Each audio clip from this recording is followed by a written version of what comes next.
Shalom.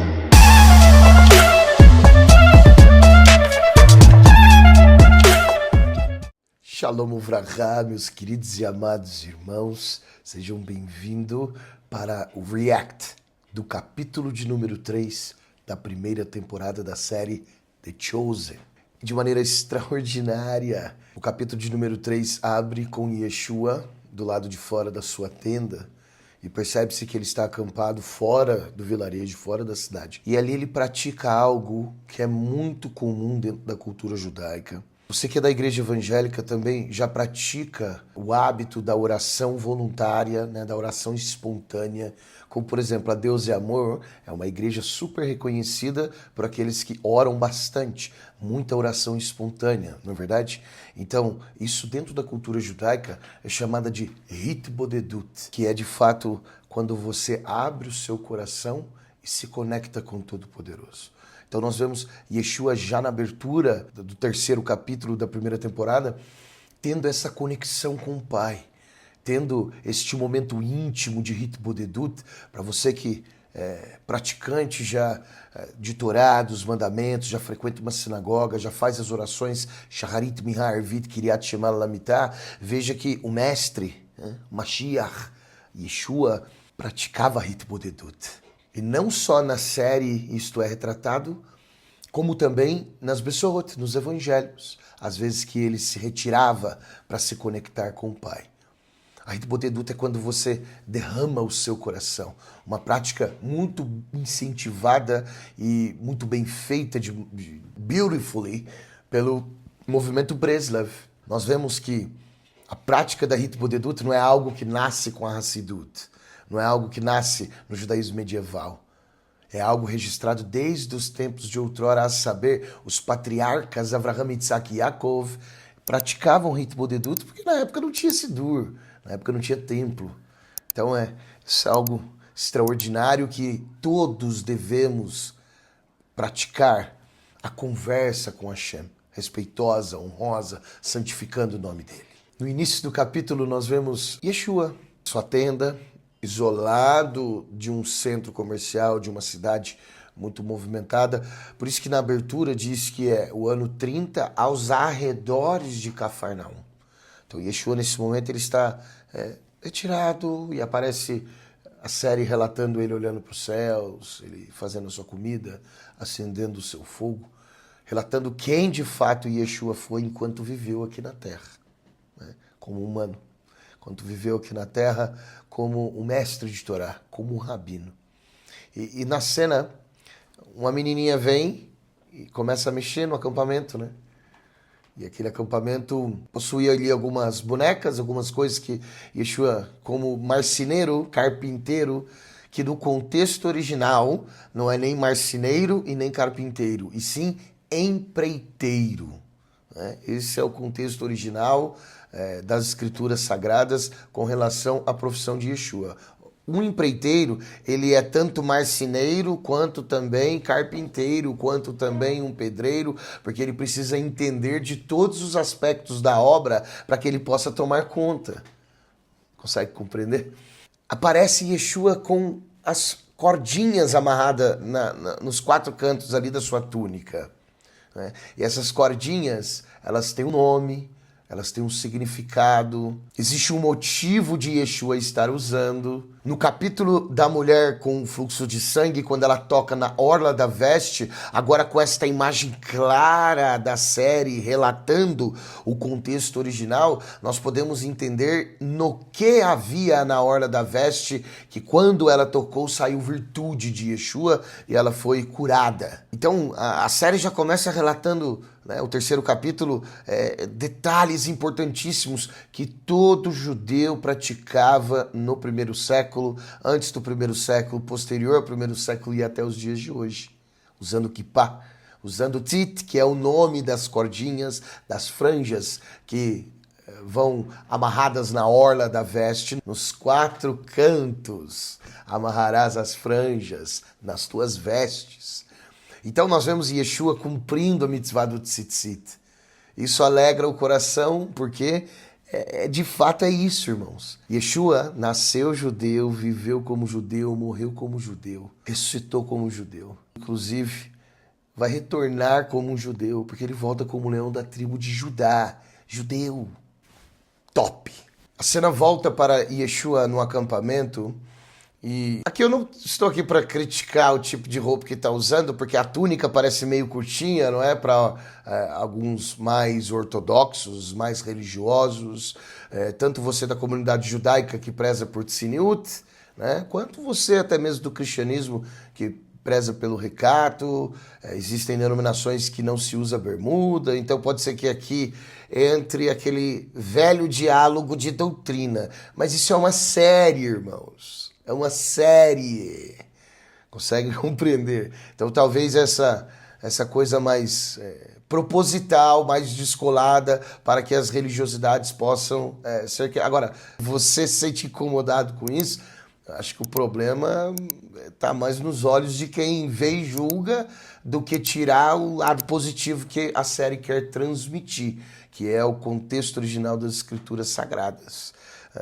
E nesta mesma cena, aqui eu creio, né, do fundo do meu coração, com toda humildade, que ou o rabino que aconselhou o produtor, ou mesmo os produtores, não é um costume judaico você apagar qualquer tipo de fogo com sopro.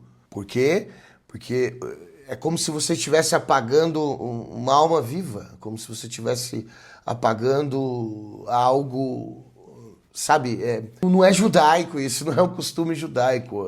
Porque somos imagens e semelhanças de Deus, e as chamas, elas simbolizam as almas, as neshamot. Então quando você assopra, você está materializando isso, né? O findar de uma alma, o findar de uma vida. E você, com autoridade, pode ser de qualquer um dos reinos. Então, esse não é um costume judaico. Ah, mas isso aí é da atualidade. Não, não, não. Isso aí existem registros em beraitas. Né? O que é uma beraita? É uma Mishnah que não foi compilada. Então, são Mishnayot que não foram compiladas pelo grande Rabi Yehudá Hanassi. Então é algo que já remonta desde o primeiro século, segundo século, com beraitas ou com tradições anteriores a isso. Então, não sei se foi uma falta de conhecimento, eu não estou aqui também para julgar, tá bom? Pagou fogo, uau, é uma transgressão de Torá, transgrediu, tem que oferecer um sacrifício no templo agora para o pecado ser perdoado porque assoprou o fogo, não é nesse nível. Mas, cabalisticamente dizendo, um Yehudi não assopra vela, não assopra fogo, não apaga com o seu ruach, com o seu vapor, com o seu alento. Como nós fazemos? Abafa, joga água, existem inúmeras outras maneiras sem ser assoprar. E agora, antes de dormir, perceba que Yeshua está lavando os seus próprios pés. Tá? A cena mostra ele lavando um pé e depois o outro. E aí, ao deitar-se, ele recita uma bênção, ele faz uma brachá, uma oração, uma tefilá. E que tefilá é essa? A tradução ali do inglês direto, que é recitado pelo ator, é: bendito sejas tu, eterno, nosso Deus, Rei do Universo, que fazes cair o sono sobre os meus olhos. Aí ele colocou reticências, por quê? Porque o que a cena mostra é apenas uma oração, o começo da prática.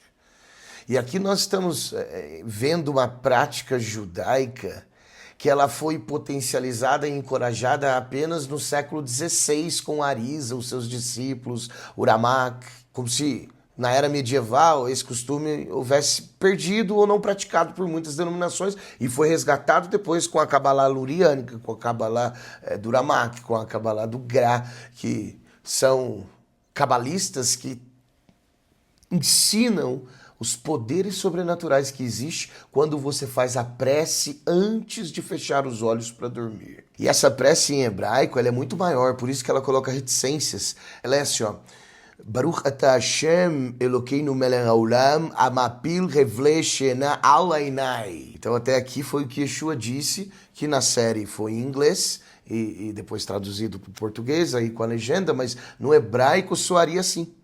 E aí, a oração, ela continua.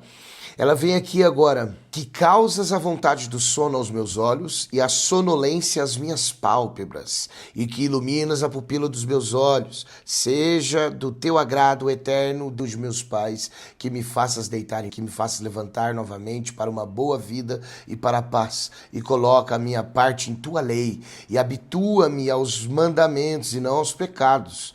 E não me deixe cair no poder do pecado, da prova e do desprezo.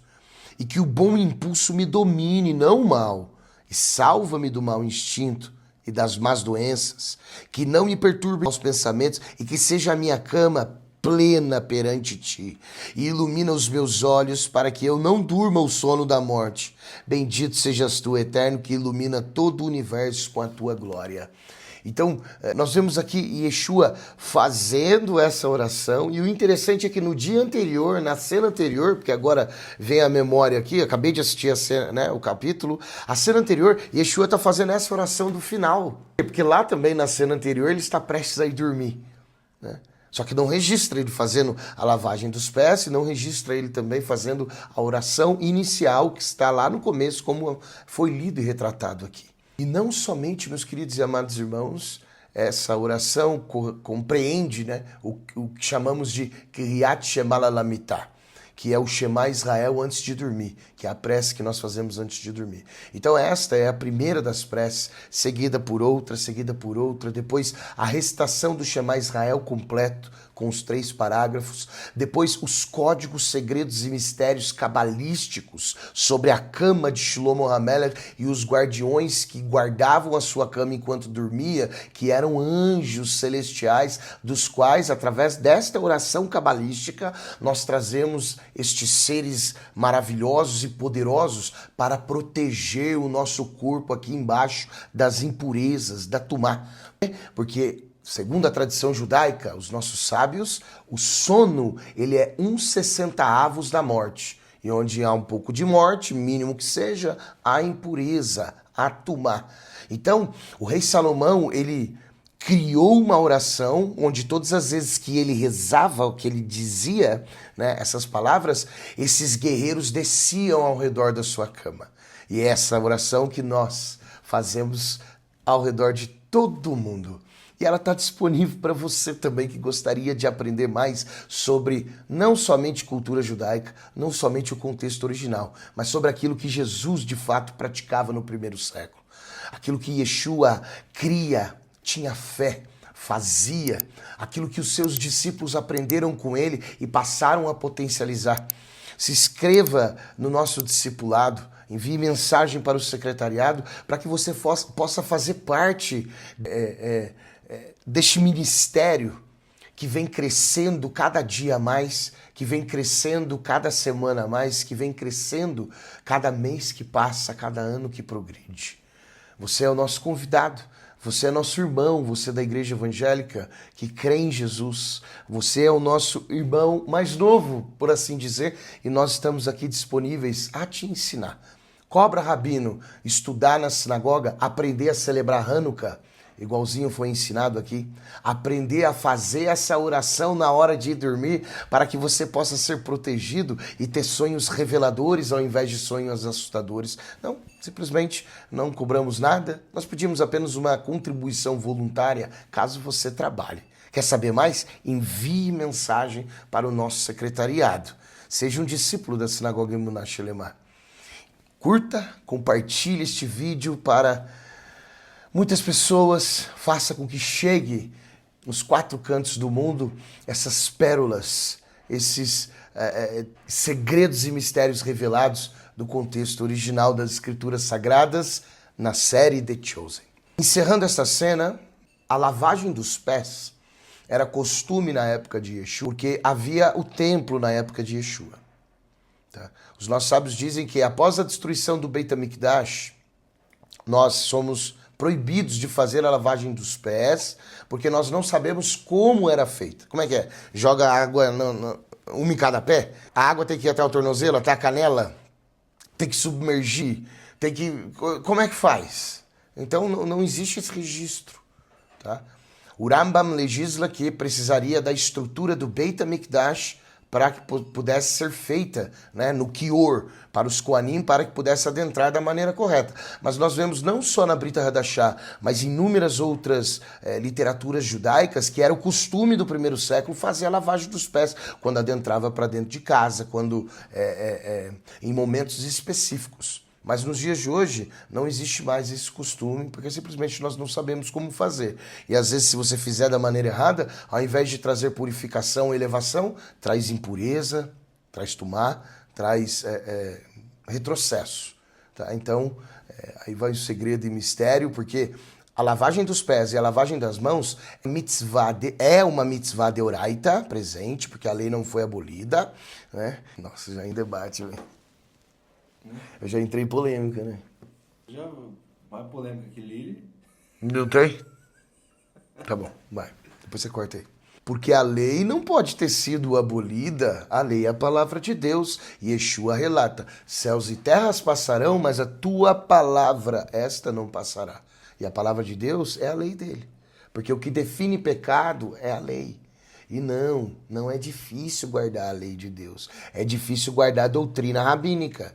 É difícil guardar a doutrina cristã, doutrina pastoral, doutrina apostólica, usos e costumes. Isso é extremamente difícil. Mas o que está escrito na Bíblia, a Escritura, a palavra de Deus, aí Deus capacita, Deus manda empoderamento, unção, para que possamos cada vez mais se conectar com Ele e se aproximar dele.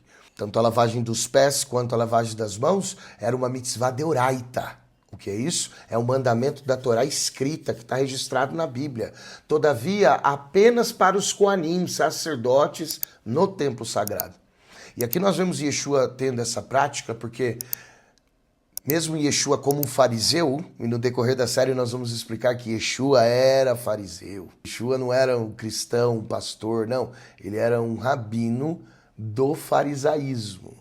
Embora criticasse muitos fariseus da época, embora criticasse também os essênios, criticasse também os saduceus, nós temos esses embates e principalmente precisamos do conhecimento dos partidos judaicos que haviam na época para que possamos entender o tempo, a cultura e o lugar. Então Yeshua era um rabino. Todavia, possuía a proximidade com os essênicos, porque todas as vezes que ia para o deserto orar, ia para o deserto ter com o seu parente, Yohanan Matbil, João Batista, que era essênio de família sacerdotal, então pode ser que Yeshua absorveu os costumes essênicos, né, praticados sobre purificação. E isso é uma prova tão exímia que Yeshua, quando vai inserir alguém no reino dos céus, ele instrui os seus discípulos. Olha, ide e imergi, ou seja, no grego traduziu como batismo, né? Mas a palavra em português é imersão, teve lá. Então, ide e batizai em nome de Yeshua, em meu nome. É o que está escrito. Existe uma adulteração bíblica do versículo de Mateus, capítulo 28, mas é isso que está lá. Ide em meu nome, imergindo as pessoas. Por que Yeshua orientou os seus discípulos que ao batizar, ao imergir, precisaria ser no nome dele? Como se ele estivesse linkando uma mitzvah deoraita, do mikve, para a purificação de adentrar o templo sagrado, purificação de algo que foi contaminado. Então Yeshua está conectando o mandamento deoraita da imersão do mikve para o processo de inserção do indivíduo no reino dos céus. Ele faz isso por cultura cabalística, conhecimento cabalístico. Ele sabe o que a imersão faz na alma do indivíduo para que ele possa ter força para dar os primeiros passos dentro do reino dos céus. Então, o conceito de lavagem das mãos e lavagem dos pés, ele é um conceito cabalístico que eu não vou aqui revelar os segredos e mistérios, porque isso faz parte de outra abordagem de assunto. Mas você quer saber um segredinho, você que nos assiste hoje? A lavagem das mãos constante, mesmo nos dias de hoje, é um segredo exímio para a prosperidade judaica. Né? Acompanhe o canal da Sinagoga, se inscreva, curta e compartilhe, que você vai conseguir ter acesso a esses códigos, segredos e mistérios revelados. É muito comum nos evangelhos a proximidade que Yeshua tinha com as crianças.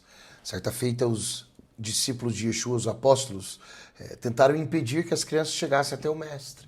E o mestre, vinde a mim, as criancinhas. Em um outro episódio, Yeshua diz, aquele que fizer mal a uma dessas criancinhas. Então, veja que Yeshua está sempre ao lado daqueles que não somente são pecadores, publicanos, o pior tipo de pessoa que existe, mas como também dos mais puros de coração, né? E aqui nós vemos a saudação que Yeshua faz para o menino. Ele diz, Shalom Joshua. Joshua é o inglês do nome Yehoshua, que se fosse traduzido para o português seria Josué.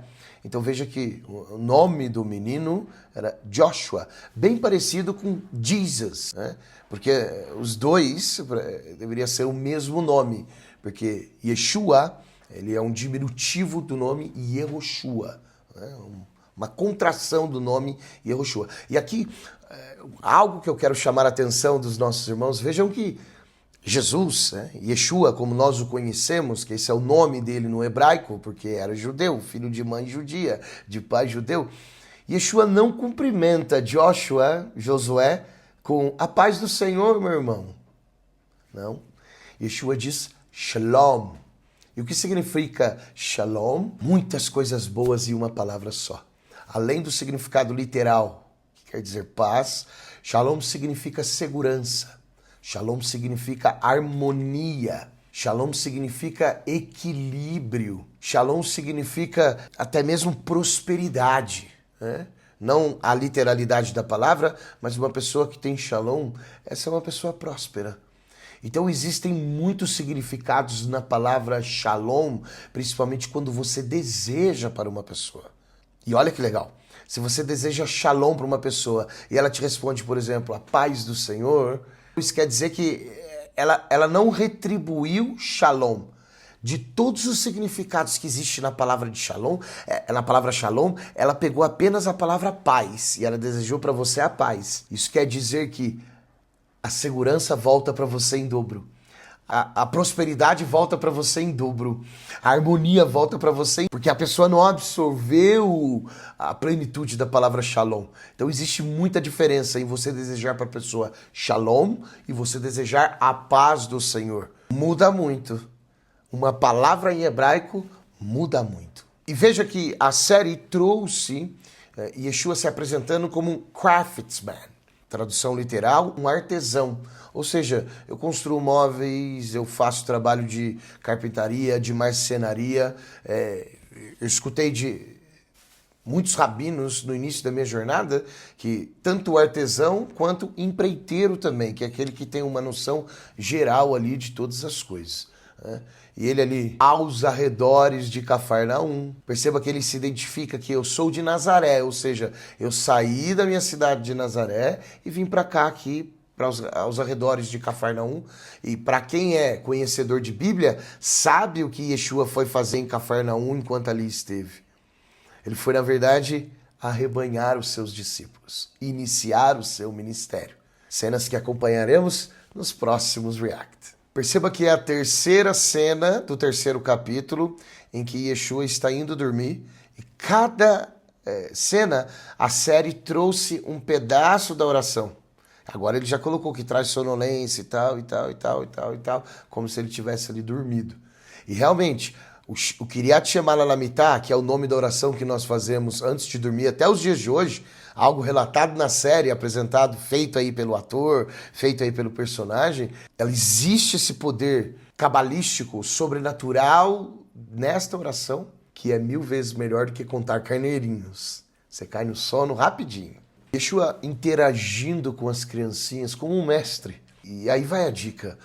Um bom mestre é aquele que consegue falar tanto para letrados, superdotados, inteligentíssimos, pessoas de QI elevadíssimo, quanto também consegue falar para as criancinhas, né? Para os mais humildes, para os mais simples.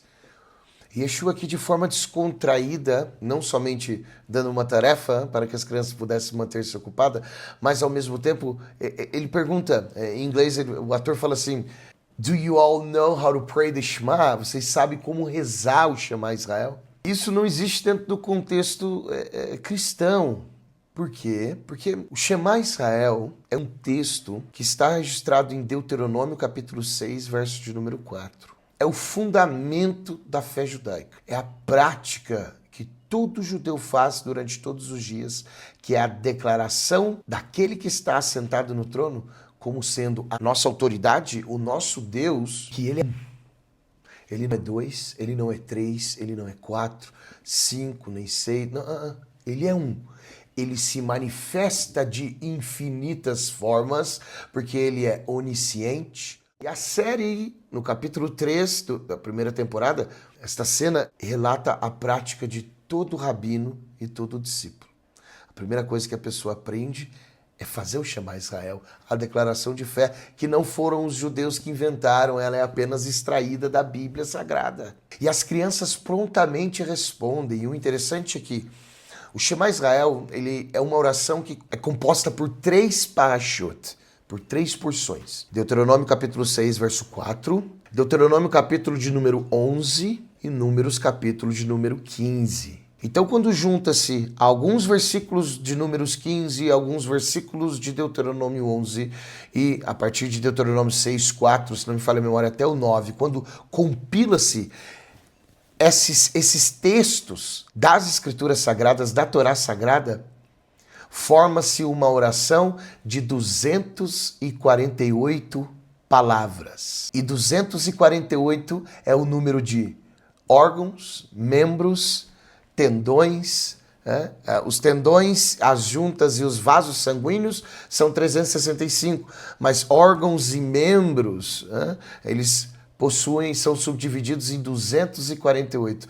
Quando você faz essa oração do Shema, declarando o Eterno como um, quando você faz essa oração do Shema, declarando ele como a sua autoridade, como a nossa autoridade, é como se você movesse todo o seu corpo em prol da conexão do Eterno e logo você terá sucesso em todas as coisas que fizer. Além de aprender o que precisa ser feito, porque essa oração fala sobre o tzitzit, fala sobre o tefilim, fala sobre ensinar os filhos. Essa oração fala sobre inúmeros mandamentos e até mesmo o que acontecerá conosco caso afastemos do caminho do Eterno. Isso não é um comum dentro da comunidade cristã. E falta de Bíblia, de exemplares e testemunhos e culturas explícitas nos textos sagrados, não é, porque Marcos capítulo de número 12, verso de número 29, quando o escriba pergunta, mestre, qual é o maior dos mandamentos? E o próprio Yeshua responde como as criancinhas responderam aqui na série. Ouve, Israel, o Senhor é nosso Deus, o Senhor é um. A série pegou o comecinho, Deuteronômio 6,4, depois ela já pula para a seção Verraiá, Deuteronômio capítulo de número 11, e aí depois já pula para o final, lá, reconhecendo que o Eterno é verdade, que Ele é o nosso Deus, no final da oração. Então, até mesmo para o cinema, descreveram certinho como é o Shema. E olha, a série The Chosen, ela é melhor que muitas comunidades que eu conheço por aí, que dizem que faz o Shema Israel, mas faz só a sessão de Deuteronômio 6, do 4 ao 9, é Ve'ahavta. Até as criancinhas da série estão fazendo o Shema Israel completo com as 248 palavras. Então, isso é curioso. Tanto para a comunidade judaica com testemunho de Yeshua, né, chamada messiânica ou nazareno, como também é importante para a comunidade cristã, para que nós possamos conhecer a verdade como Yeshua praticava no primeiro século. E isso nos aviva, porque, uau, eu não estou fazendo isso porque um líder religioso me mandou fazer, eu estou fazendo porque está escrito. E era a prática deles lá no primeiro século, e por isso chegaram com relação ao ministério. Ainda na cena com as crianças, agora em um momento onde eles estão até trabalhando, vê que o ator, o personagem, ele puxa uma música. Ele começa lá no inglês, perdoe, tá, minha voz. E aí as crianças elas vão repetir exatamente. Isso é uma prática judaica, onde o Razan ele canta um trecho e a comunidade ela responde outro. Então, isso foi bem relatado na série, e óbvio que você conhece o que ele está cantando o Salmo 133. Agora, eu acho que a série poderia ter feito esse salmo em hebraico. E se não me falha a memória, né, os nossos produtores aqui disseram que na 5ª temporada tem até música hebraica, já tá um negócio mais... o caldo tá mais grosso. Tá? Mas aqui o Salmo 133, por exemplo, que nós cantamos muito na sinagoga, Hinei matov umanaim shevet achim gam yachad. Veja que Yeshua ele está agora aconselhando uma das crianças, onde aparentemente se envolveu numa briga em algum local, né? O amiguinho empurrou ele, daí ele falou que ele empurrou com tanta força que o amiguinho caiu e, ao que parece, ele foi punido. E, irmãos, a punição dentro da cultura judaica, a depender do rabino, em Israel algumas coisas é feita até os dias de hoje. Lechem Yehud Kudsha Berihu é santificar o nome do Eterno para cumprir a mitzvah da educação, e o tapa é com as costas da mão. Tá? Até os dias de hoje, algumas comunidades mais ortodoxas, né, se precisar da vara da disciplina para poder educar a criança, isso precisa ser feito. Nós temos o respaldo bíblico para isso. Obviamente que isso é punitivo de forma pedagógica. Então é os dois ao mesmo tempo. O menino tem um impacto de que ele fez errado e que vai doer um pouco nele, mas também a disciplina ela começa a fazer parte do dia a dia. E olha que interessante, um menino muito inteligente, ele tentou argumentar com o rabino que estava aconselhando ele. Falou assim, mas a Torá não diz que é olho por olho? Por que eu estou achando isso interessante? Porque estas são as perguntas das criancinhas mesmo. Mas está escrito isso na Torá. Aí o rabino, Yeshua, agora como rabino aqui, ele fala, mas isso não é para você, isso é para o juiz. Olho por olho, dente por dente. Aquilo está dizendo que se você feriu o olho de um escravo, você tem que restituir o valor de um olho para ele. Se você feriu, por exemplo, um dente de um escravo numa pancada ou alguma coisa, você teria, olha como que a Torá é maravilhosa, você teria que restituir aquele escravo, aquela pessoa que você danificou, o dente. Por exemplo, se Hasve Shalom você se envolve numa briga e você fere o braço direito de uma pessoa, a pessoa não consegue mais escrever. Se ela for um artista que usa a mão direita, os juízes do Sinédrio dariam uma indenização bem maior, porque ela usa a mão como um meio de trabalho. Então, Yeshua, de maneira extraordinária, ensina um menino e diz... É como se ele estivesse dizendo assim, não tira o texto fora de contexto. Isso não é motivo para você brigar de volta, para você empurrar. Vocês são especiais. Infelizmente, é o que muitos fazem com a Bíblia nos dias de hoje.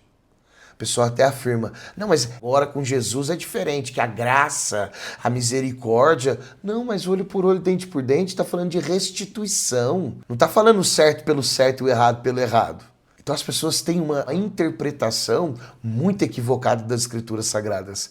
E olha como Yeshua está ensinando as criancinhas aqui nesse momento, né? E aqui nós vemos a pureza do coração da criança, e Yeshua mais puro ainda, ensinando o caminho correto de se seguir. Veja que Yeshua fala, por isso você foi punido, aí você empurrou ele de volta, aí você machucou o menino. Não haveria melhor correção, não é verdade? Agora, Joshua, né? O Josué aqui, o menininho, ele pergunta, o Senhor ensinou a gente a ser manso, mas o rabino Josias, né?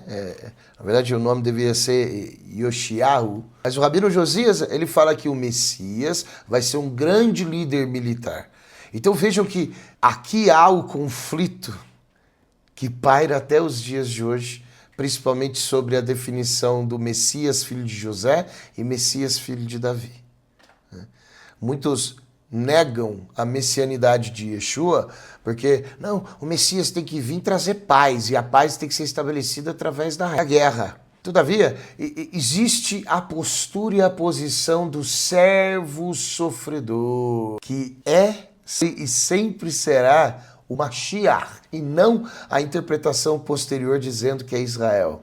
Texto famoso da profecia de Isaías capítulo 53, profecia esta que relata do servo sofredor. E cá entre nós, Israel nunca foi levado como ovelha muda ao matadouro. Na Segunda Guerra Mundial houve resistência do nosso povo, dos judeus, que tentaram ali no início, os nazistas estavam ganhando poder ali em toda a Alemanha. Houve resistência. Contra a Babilônia, houve resistência. Contra Roma, houve resistência. Contra os gregos, houveram resistência.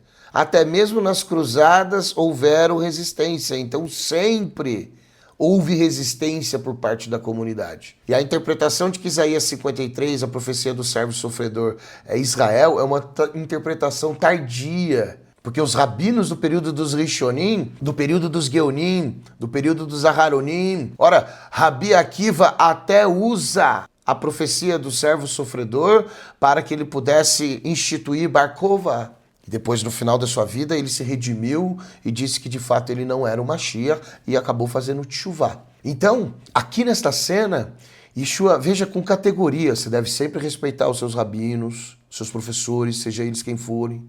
Mas às vezes até os homens inteligentes, eles faltam um pouco de sabedoria. É como se Yeshua estivesse falando para aquela criancinha ali, eles estão cegos por doutrinas e por filosofias que às vezes nem está escrito.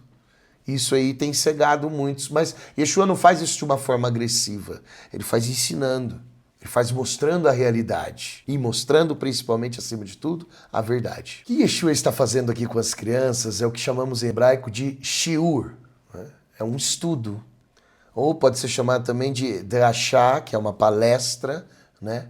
E agora acontece algo maravilhoso, porque tudo começou num empurra-empurra do menino relatando e que foi castigado porque o outro menino que ele empurrou caiu. Mas ele estava se justificando que o menino caiu porque ele empurrou primeiro. E aí agora Yeshua entra no Hidush sobre vingança. E ele faz uma pergunta coletiva. O que a Torá diz? O que as escrituras dizem sobre a vingança? E a menina prontamente responde, a vingança é do Eterno. E bravo, é isso mesmo. Existe um mandamento na Torá, dos 613 mandamentos, que é não te vingarás. Isso não vale apenas para a pessoa que te bateu, para a pessoa que te xingou. Isso vale para você que no trânsito, por exemplo, quando toma uma fechada, você espera o carro passar, dá uma acelerada e quer fechar de novo. Isso é vingança. Isso vale para qualquer coisa que aconteça. Ah, não vou deixar quieto, não vou deixar barato.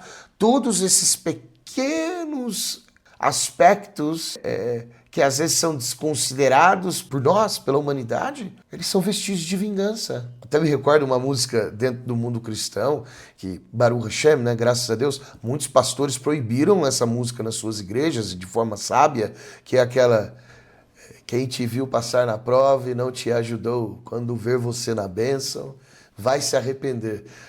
Dá vontade de falar, né? O espírito da vingança, sai. Como assim? Então, esse tipo de mentalidade, ele é contra a Torá, e às vezes muitas pessoas estão cantando aquilo que transgride as escrituras sagradas. E agora ele faz um comentário: meninos, respondam, ela nem vai para a aula de Torá, porque com certeza no primeiro século era proibida a mulher frequentar a yeshivá para que pudesse crescer em Torá, em conhecimento. E como que elas estudavam? Ou com seus pais em casa, ou com seus rabinos. Mas não eram oprimidas. As filhas de Rashi, por exemplo, claro, 1.200 anos depois de Yeshua, eram proeminentes. E muitas mulheres da época de Yeshua se tornaram também muito sábias e muito conhecedoras dos mandamentos, porque olha como o nosso mestre ensinava: na classe da yeshivá não entra menina. Mas e ali na classe de Yeshua? Já desde pequenininho, meninos e meninas aprendendo, evoluindo, crescendo. E é exatamente o que todos nós precisamos para as nossas vidas. Shalom.